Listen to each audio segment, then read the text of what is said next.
പ്രീത സാധാരണ ഇങ്ങോട്ടാണ് ചോദ്യങ്ങൾ ചോദിക്കുന്നത്. ഞാൻ അങ്ങോട്ട് എനിക്ക് ഒരു കാര്യത്തെ പറ്റിയിട്ടുള്ള സംശയങ്ങൾ ചോദിക്കാൻ പോവുകയാണ് ഇപ്പോൾ. അത് ഡോക്ടർ ശ്രീകുട്ടി എന്ന് പറഞ്ഞ ഡോക്ടറെ പറ്റിയിട്ടാണ്. നമ്മളൊക്കെ പ്രൊഫഷണലുകളാണ്, ഒരു ജോലി ചെയ്യും. പ്രൊഫഷണലിസം എന്ന് പറഞ്ഞാൽ നമ്മൾ ചെയ്യുന്ന ജോലി കഴിവതും വേഗത്തിൽ മികവോട് കൂടി ചെയ്യുക. ഇതാണ് പ്രൊഫഷണലിസം എന്ന് പറഞ്ഞ് ഞാൻ മനസ്സിലാക്കിയിരിക്കുന്നത്. ഈ ഡോക്ടർ ശ്രീകുട്ടി അവിടെ ഒരു ആശുപത്രിയിൽ കൊല്ലം ജില്ലയിൽ ജോലി ചെയ്യുന്നുണ്ട്. അപ്പോൾ ആ ആശുപത്രിയുടെ പേര് ഞാൻ പറയുന്നില്ല, സ്വകാര്യ ആശുപത്രിയാണ്. ആ ആശുപത്രിക്കാർ ശ്രീകുട്ടിയെ പിരിച്ചുവിട്ട് കഴിഞ്ഞു. അപ്പോൾ ആ ആശുപത്രിയിൽ ഒരു അത്യാഹിത വിഭാഗത്തിൽ അജ്മൽ എന്ന് പറഞ്ഞിട്ട് ക്രിമിനൽ പശ്ചാത്തലമൊക്കെയുള്ള ഒരു രോഗി പ്രവേശിപ്പിക്കപ്പെട്ടിരുന്നു. ഈ രോഗിയായിട്ട് അജ്മലുമായിട്ട് ഇവർക്ക് അടുപ്പമോ ബന്ധമോ ഒക്കെ വന്നു. അങ്ങനെ പല ഘട്ടങ്ങളിലായിട്ട് 8 ലക്ഷം രൂപ സ്വർണവും പണമൊക്കെ ആയിട്ട് ഇവരിൽ നിന്ന് ഈ അജ്മൽ കൈപ്പറ്റിയിട്ടുണ്ട്.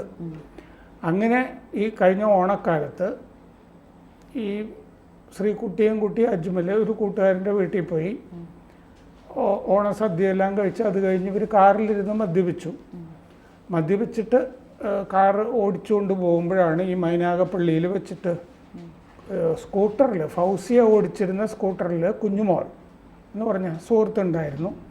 ആ സ്കൂട്ടറിൽ ഇടിച്ചു നമ്മൾ ആ വീഡിയോ കാണുമ്പോൾ നമുക്കറിയാം. ഇടിച്ചു കഴിഞ്ഞപ്പോൾ ചിലപ്പോൾ അപ്പോൾ നിർത്തിയിരുന്നെങ്കിൽ, കാർ നിർത്തുന്നുണ്ട് കുറച്ച് നേരത്തേക്ക്, അങ്ങനെ നിർത്തി പുറകോട്ടൊക്കെ എടുത്ത് പോയിരുന്നെങ്കിൽ ചിലപ്പോൾ കുഞ്ഞുമോൾ രക്ഷപ്പെടുമായിരുന്നു എന്ന് വിചാരിക്കാം. പക്ഷേ അതിന് പകരം ശ്രീകുട്ടി മുമ്പോട്ട് എടുക്കുക എന്ന് പറഞ്ഞിട്ട് ഈ പുറകോട്ട് കാർ എടുത്തിട്ട് വീണ്ടും റേസ് ചെയ്ത് മുമ്പോട്ട് പോവുകയാണ് ചെയ്തത്. അങ്ങനെയാണ് കുഞ്ഞുമോൾ മരിക്കുന്നത്. ഇതിൻ്റെ അകത്ത് ഞാൻ ഒരു പ്രൊഫഷണൽ എന്നുള്ള ലിക്ക് നോക്കിയപ്പോൾ ഈ ശ്രീകുട്ടി ഒരു പ്രൊഫഷണലിനെ പോലെ അല്ല പെരുമാറിയത്. അവർ ഹിപ്പോക്രാറ്റസ് ഓത്ത് ഒക്കെ എടുക്കുന്നവരാണ് ഈ ഡോക്ടർമാർ. ഒന്നാമത് ഈ അത്യാഹിത വിഭാഗത്തിൽ പ്രവേശിപ്പിക്കപ്പെട്ട രോഗിയുമായിട്ട് ഇവർക്കൊരു ബന്ധം വരുന്നത് എങ്ങനെയാണ്? ഒരു രോഗിയെ ഈ ആശുപത്രിയിൽ ബൈസ്റ്റാൻഡറൊക്കെ ആയിട്ട് വരുന്ന രണ്ടുപേര് തമ്മിൽ അങ്ങോട്ടും ഇങ്ങോട്ടും ഒക്കെ പ്രണയം ഉണ്ടായതായിട്ടൊക്കെ ഞാൻ കേട്ടിട്ടുണ്ട്. ഈ ഡോക്ടറും രോഗിയും തമ്മിൽ എന്ന് പറയുന്നത് ഒന്ന്, അത് ഡോക്ടറുടെ എത്തിക്സിന് ചേർന്നതാണോ ആ പെരുമാറ്റം?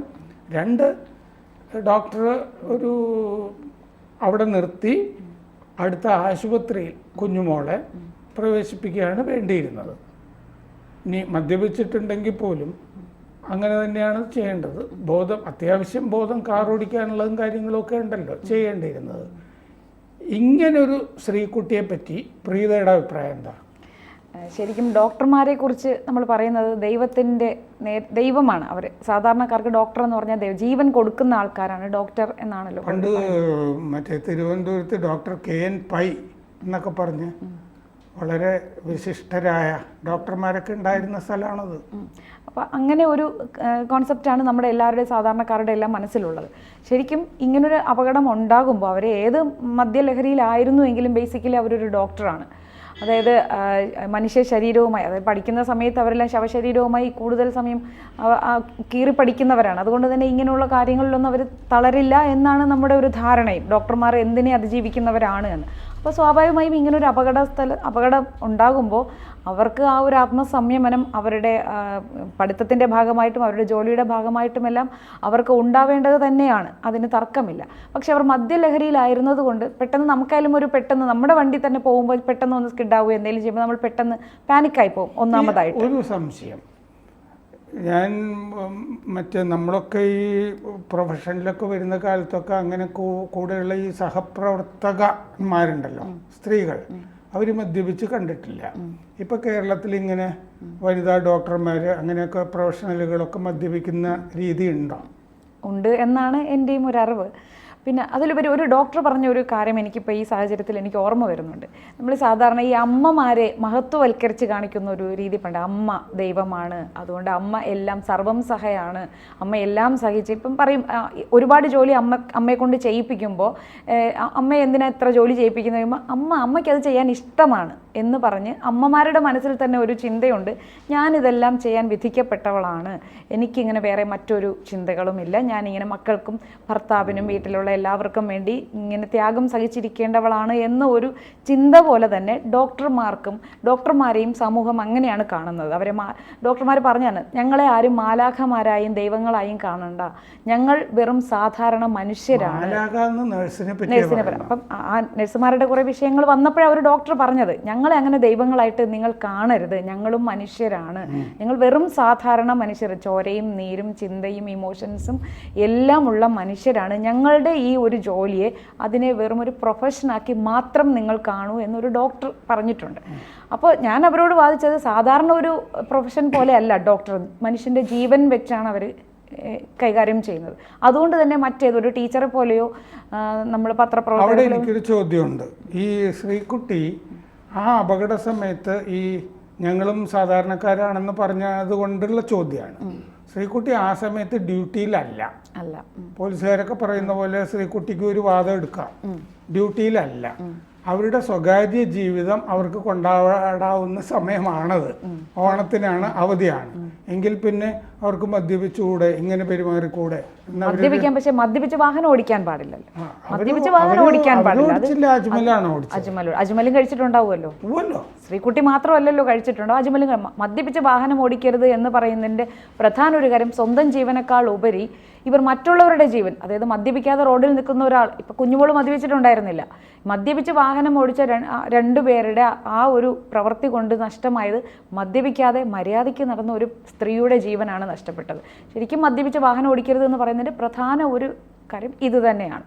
അപ്പോൾ ഡോക്ടറിൻ്റെ കാര്യം പറയുന്നത്, അവരും സാധാരണ മനുഷ്യരാണ് എന്നാണ് അവർ വാദിക്കുന്നത്. ഇപ്പോൾ ഹൗസ് സർജൻസി ഒക്കെ ചെയ്യുന്ന പെൺകുട്ടികളുടെ ആൺകുട്ടികളുടെ അവസ്ഥ, അവർ 2-3 ദിവസം ഒരേപോലെ ഇപ്പോൾ ഓപ്പറേഷൻ തിയേറ്ററിലായാലും കാഷ്വാലിറ്റിയിലായാലും അവർ നിൽക്കേണ്ടി വരുന്നുണ്ട്. അവർക്ക് വസ്ത്രം പോലും മാറാൻ പറ്റാതെയും, അതായത് 2 ദിവസം, കുറഞ്ഞത് 2 ദിവസമെങ്കിലും അവർ 48 മണിക്കൂർ തുടർച്ചയായി ജോലി ചെയ്യേണ്ട ഒരു സാഹചര്യം നമ്മുടെ മെഡിക്കൽ കോളേജുകളിലുണ്ട്.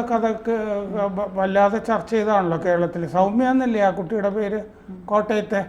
ആ ഡ്യൂട്ടി സമയത്ത് ഒരു പ്രാന്തൻ കൊന്നുകളഞ്ഞ ഒരു കുട്ടി, ഡോക്ടർ. അതെ, അങ്ങനെ രാത്രിയിൽ പകലും എല്ലാം കൂടി സെർവ് ചെയ്യുന്ന ഡോക്ടർമാരും ഉണ്ട് ഇവിടെ. പക്ഷെ അതിൽ അവർക്കും ഈ പറഞ്ഞ പോലെ അവർക്കും ഈ ഇമോഷൻസ് ഉണ്ട്, മാനസികാവസ്ഥയുണ്ട്. എത്രയോ ഹൗസ് സർജൻസി ചെയ്യുന്ന പെൺകുട്ടികൾ, ഡോക്ടർമാർ, അവരെല്ലാം യൂറിനറി ഇൻഫെക്ഷൻ വരികയും അവരുടെ ആരോഗ്യം, നമുക്ക് മാനസികാവസ്ഥ വളരെ അവർക്ക് നഷ്ടപ്പെട്ട അവസ്ഥയിലാണ് അവർ പലരും ആ ഒരു ഹൗസ് സർജൻസി പൂർത്തിയാക്കുന്നത് എന്ന് പലരും അവരുടെ അനുഭവങ്ങൾ പറഞ്ഞിട്ടുണ്ട്. അപ്പോൾ ഈ ഒരു ഇതിൽ കൂടെയൊക്കെ കടന്നു പോകുന്നവർ ഡോക്ടറാണ് എന്നതിൻ്റെ പേരിൽ ഇതൊന്നും ഞങ്ങളെ ബാധിക്കില്ല, ഇത്തരം ഫീലിങ്സ് ഒന്നും ഞങ്ങൾക്കില്ല എന്ന് പറയാൻ അവർക്ക് പറ്റുമോ? പറ്റില്ലല്ലോ. അവരും ഇതിനൊന്നും അതീതരല്ല അവരാരും, അവരും സാധാരണ മനുഷ്യരും. ഈ സംഗതി മാറിപ്പോകുന്നുണ്ടോ എന്ന് എനിക്കൊരു സംശയം. എൻ്റെ ചോദ്യം പ്രൊഫഷണൽ എത്തിക്സിനെ പറ്റിയിട്ടാണ്. അവർ ഡോക്ടറായിട്ട് ഇരിക്കാനുള്ള അർഹതയോ യോഗ്യതയോ അവർക്കുണ്ടോ? ശ്രീകുട്ടിക്ക് അവർക്കൊരാളോട് പ്രണയം തോന്നിയത് വലിയ തെറ്റാണെന്ന്, ആ ആളുടെ ബാക്ക്ഗ്രൗണ്ട് മാറ്റി നിർത്തിയിട്ട് ഒരു രോഗിയോട് ഒരു മാനസിക അടുപ്പം തോന്നുന്നത് തെറ്റാണോ എന്നാണോ സാറിൻ്റെ അഭിപ്രായത്തിൽ? ഞാൻ അതുപോലും അല്ല ചോദിക്കുന്നത്. അതിൻ്റെ അകത്ത് പല പ്രശ്നങ്ങളുണ്ട്. ഒന്ന് അത്, 2 ഈ കുഞ്ഞുമോളെ ആശുപത്രിയിൽ പ്രവേശിപ്പിക്കാത്തത്, അത് വലിയ തെറ്റാണ്. അത് സാധാരണക്കാർ പോലും പറയുന്നത്, ഒരു അപകടം വന്നാൽ അവരെ പറഞ്ഞു വരുന്നത്. ആദ്യ ഭാഗത്ത് ഞാൻ അതിൽ അത്ര സ്ട്രെസ് ചെയ്തില്ലായിരുന്നു. അത് ഉന്നയിച്ചുകൊണ്ട് ഞാൻ വീണ്ടും ചോദിക്കുകയാണ്. ഒരു ഡോക്ടറും രോഗിയും തമ്മിൽ എങ്ങനെ വേണമെങ്കിലും ബന്ധമാകാം എന്നാണ് പ്രീത പറയുന്നത്, അല്ലേ? ബന്ധമായിക്കൂടെ എന്നൊരു ചോദ്യമാണ്, മറുചോദ്യമാണ് ഞാൻ ഉന്നയിക്കുന്നത്. ആയിക്കൂടെ എന്ന്. ആയിക്കൂടെ സാർ? എനിക്കറിയില്ല. ഞാൻ ഒരു സ്ത്രീ പ്രൊഫഷണൽ എന്നുള്ള നിലയ്ക്ക് ഞാൻ അവിടെ നിന്ന് അറിയാൻ വേണ്ടിയിട്ടാണ്. എല്ലാവരും മനുഷ്യരല്ലേ, ചിലപ്പോൾ തോന്നിപ്പോകുമായിരിക്കാം. പക്ഷെ അങ്ങനെ തോന്നിയാലും അത് അവരുടെ പ്രൊഫഷനെ ബാധിക്കാതെ, നമ്മൾ പറയുമല്ലോ, ആർക്കും എല്ലാവരുടെയും സ്വകാര്യത, എല്ലാവർക്കും സ്വകാര്യതകളുണ്ട്. പക്ഷെ അതൊരിക്കലും പ്രൊഫഷനെ ബാധിക്കാത്ത രീതിയിലായിരിക്കണം അതിനെ കൊണ്ടുപോകേണ്ടത്. അതായത് ഇയാളുടെ പോലീസ് സ്റ്റേഷനുകളിലൊക്കെ പോയിട്ട് ശ്രീകുട്ടി ഇയാളുടെ ഭൂതകാലമൊക്കെ അന്വേഷിച്ചിട്ട് വേണ്ടിയിരുന്നു പ്രണയം എന്ന് എനിക്ക് അഭിപ്രായമില്ല. കാരണം ഇതവർക്കറിയാം. ഇവൻ ചന്ദനത്തടി കടത്തിയവനൊക്കെയാണ്, പഴയ ക്രിമിനൽ കേസുകളൊക്കെ ഉണ്ട്. ഇതൊന്നും ഇവർക്ക് അറിയില്ലായിരുന്നു എന്നാണ് പറയുന്നത്. പക്ഷേ അതിലുള്ള പിന്നെയും കുഴപ്പമുണ്ട്. പലപ്പോഴായിട്ട് 8 ലക്ഷം രൂപ ഇവരിൽ നിന്ന് ഈ അജ്മൽ വഹിച്ചിട്ടുണ്ട്. ഇതിനൊക്കെ ഇവർ നിന്നു കൊടുത്തിട്ടുണ്ട്. ഈ നാട്ടിൽ നടക്കുന്ന കാര്യങ്ങളൊന്നും അവർക്ക് അറിയാതെ പോയതാണോ എന്ന് എനിക്കറിയില്ല, ഈ ഇത്തരം ട്രാപ്പുകളിൽ വീഴുന്നത്. എന്തായാലും അജ്മലിൻ്റെ ഒരു ട്രാപ്പ് തന്നെയാണെന്ന് നമുക്ക് പറയാൻ സാധിക്കുമല്ലേ. ഇവർ മുമ്പ് വിവാഹം കഴിച്ചിട്ടുള്ള ആളാണ് കേട്ടോ ശ്രീകുട്ടി. അപ്പം ആ രീതിയിലും അവർ ഇമോഷണലി വളരെ ഡൗൺ ആയിരുന്ന ഒരു വ്യക്തിയായിരിക്കാം ശ്രീകുട്ടി. ഒരു ജീവിതമൊക്കെ തകർന്ന് ഉദ്ദേശിച്ച പോലെ സക്സസ് ആവാതിരിക്കുന്ന ഒരവസ്ഥയിൽ പ്രൊഫഷണലി ഉണ്ടാകുന്ന സ്ട്രെസ്സും സ്ട്രെയിനും പ്രഷറും എല്ലാം ഒരു സൈഡിൽ. ഞാൻ അവരെ ന്യായീകരിക്കുന്നതല്ല, പലപ്പോഴും പലരും ഇങ്ങനെ ഇരകളാവുന്നവരെ കുറിച്ച് ന്യായീകരിക്കുമ്പോൾ പലരും പറയും എല്ലാവർക്കും വേണ്ടി ന്യായീകരിക്കുന്നു. ന്യായീകരണമല്ല, നമ്മൾ സാധ്യതകളെ തള്ളിക്കളയാൻ പാടില്ല എന്ന്. അതുകൊണ്ടാണ് ആ രീതിയിൽ ഞാൻ പറയുന്നത്. അപ്പോൾ അവർക്ക് സ്ട്രെസ്സും സ്ട്രെയിനും പ്രഷറും എല്ലാം അവർക്കും ഉണ്ടായിരിക്കാം. ആ ഒരു സാധ്യത ഇയാൾ ചന്ദനം കടത്തുകാരനായിക്കോട്ടെ, ഒരു ക്രിമിനൽ ആയിക്കോട്ടെ, ചിലപ്പം ആ ആളുടെ അടുത്ത് സംസാരിക്കുന്ന സമയത്ത് ഇവർക്കൊരു റിലീഫ് ഉണ്ടായിട്ടുണ്ടാവാം. ചന്ദനം മണക്കുന്ന പൂന്തോട്ടം എന്നോ അങ്ങനെ എന്തോ ഇല്ലേ ഒരു പാട്ടിലൊരു വരിയുണ്ട്. അങ്ങനെ അവർ അജ്മലിനെ കണ്ടിരിക്കും. ചിലർക്ക് ചില ആൾക്കാർ തമ്മിലൊരു വൈബ്, ഇപ്പൊ പുതിയ ഒരു ട്രെൻഡിങ് വേർഡാണ് വൈബ്, വേവ് ലെങ്ത്, അത് മാറി ഇപ്പോൾ വൈബ് ആയിട്ടുണ്ട്. അപ്പൊ ചില ആൾക്കാർ തമ്മിൽ ഒരേ വൈബ് ഉണ്ടാവും. അപ്പൊ ആ വൈബിൽ തുടരാൻ അവരുടെ ആ കുഞ്ഞു മനസ്സ് ആഗ്രഹിച്ചിട്ടുണ്ടാവും. അങ്ങനെയായിരിക്കും അയാളുടെ ബാക്ക്ഗ്രൗണ്ട് ഒന്ന് അന്വേഷിക്കാൻ. 27 വയസ്സിൽ പലതവണ വോട്ട് ചെയ്തിട്ടുണ്ടാവുമല്ലോ അവര്.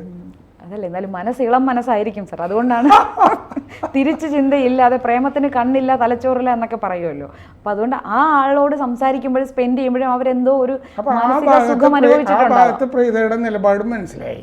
ഇനി മറ്റേ ഭാഗത്തൊരു ഡോക്ടർ എന്നുള്ള നിലയ്ക്ക് അവര് ഡോക്ടറായിട്ട് ഇരിക്കാൻ യോഗ്യയാണ്. അല്ല, എന്തായാലും ഇത്രയും സംഭവം ഉണ്ടായ സ്ഥിതിക്ക് നമുക്ക് വിലയിരുത്തുമ്പോൾ അവരൊരു ഡോക്ടർ ആവാൻ യോഗ്യല്ല എന്ന് തന്നെ നമുക്ക് പറയാം. ഒന്നാമത്തെ കാര്യം, അപകടം ഉണ്ടാകുമ്പോൾ അത്രയും പാനിക് ആവേണ്ട ആവശ്യം അവർക്കില്ല. പ്രത്യേകിച്ച് ഒരു ഡോക്ടർ ആകുമ്പോൾ പിന്നെ അപകടത്തിൽപ്പെട്ട ഒരാളെ ഇങ്ങനെ വഴിയിൽ ഉപേക്ഷിച്ച് കടന്നു കളയുക എന്നുള്ളൊരു ചിന്ത വന്നത് അതൊരു സാധാരണ മനുഷ്യന് പോലും ചേർന്നതല്ല, പിന്നെയല്ലേ ഒരു ഡോക്ടർക്ക്. അപ്പോൾ അതുകൊണ്ട് അതൊരിക്കലും ന്യായീകരിക്കാൻ പറ്റുന്നതല്ല. അവരെത്ര പാനിക്കായെന്ന് പറയും, ശരീരങ്ങളോട്, മുറിവുകളോടും അതിനോടെല്ലാം അവർ എന്നും കണ്ടുകൊണ്ടിരിക്കുന്നവരാണ്.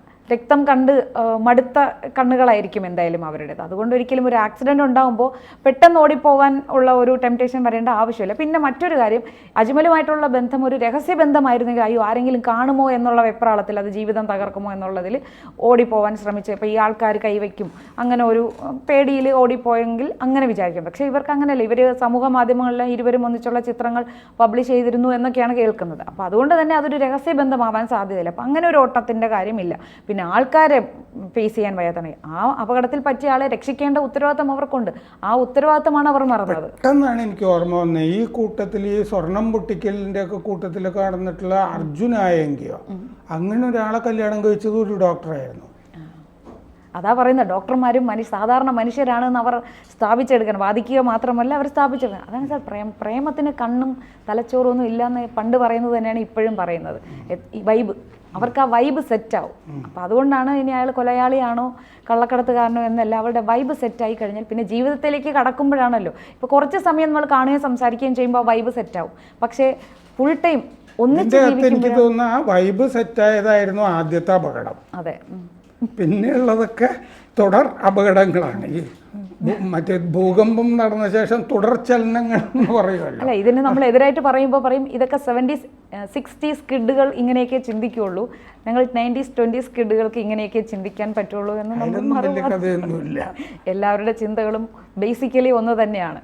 ഒരു ജീവൻ രക്ഷിക്കുക എന്ന് പറയുന്നത് ഏതൊരാളുടെയും കടമയായി തന്നെ കാണും. പണ്ടാണ് ഈ നൂലാമാലകൾ, ഇപ്പോൾ ഒരാളെ ആക്സിഡൻറ്റിൽ പറ്റി രക്ഷിക്കാൻ പോകുമ്പോൾ ഒരുപാട് നിയമത്തിൻ്റെ പ്രശ്നങ്ങൾ നേരിടുമെന്നുള്ളതെല്ലാം പണ്ടത്തെ കഥകളാണെന്ന് എനിക്ക് തോന്നി. ഇപ്പോൾ പക്ഷെ അങ്ങനെ അത്ര ബുദ്ധിമുട്ടുണ്ടാവാറില്ലല്ലോ, അല്ലേ സാർ? എന്തായാലും ആശുപത്രിക്കാർക്കും പ്രീതയുടെ തന്നെ അഭിപ്രായമായിരുന്നു ഈ രണ്ടാമത്തെ കാര്യത്തിൽ.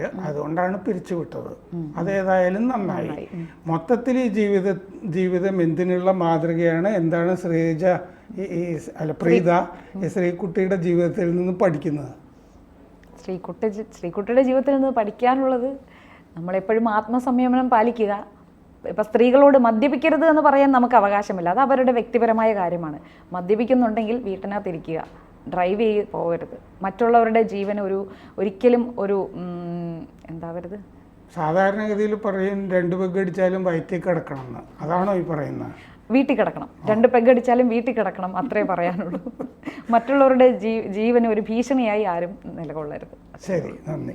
കൂടുതൽ വാർത്തകളും വിശേഷങ്ങളും നിങ്ങളിലേക്ക് എത്താൻ ABC മലയാളം സബ്സ്ക്രൈബ് ചെയ്യുക, ബെൽ ബട്ടണും അമർത്തുക.